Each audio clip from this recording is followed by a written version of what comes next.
En la profundidad del monte Guaraní, cuando la noche abraza la tierra, dos fuerzas opuestas se encuentran: Tau, espíritu oscuro, y Keraná, la belleza cautiva.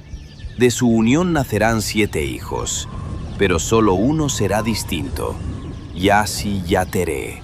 Su nombre proviene de la luna, Yassi, la luz nocturna del cielo. Yateré, un fragmento, una chispa de ese brillo eterno.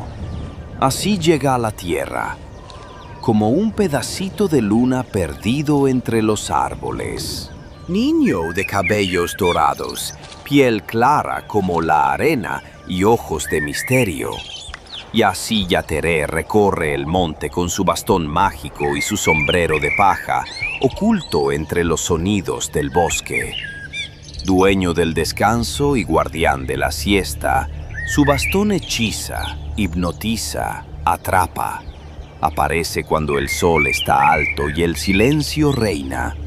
Con su magia invisible, seduce a quienes no respetan el sueño del mediodía. No es enteramente maligno, pero puede ser cruel.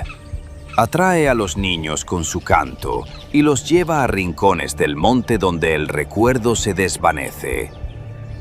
Algunos vuelven, otros caen en las garras de Ao-Ao, su hermano caníbal.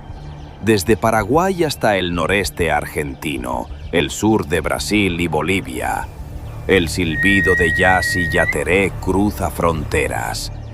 Vive en la memoria oral de pueblos guaraníes que aún respetan su presencia. Cada región, Yassi-Yateré se transforma, a veces travieso, otras sagrado, siempre misterioso. Su silbido no es cualquiera, es embrujado, encantador, como el canto de un ave que no se ve. Si lo escuchas cerca, está lejos. Si suena lejano, está a tu lado. No vayas solo al monte, no mires su bastón, no pronuncies su nombre sin respeto. Protege a los tuyos con amuletos, con rezos, con historias, porque a veces las leyendas caminan entre nosotros.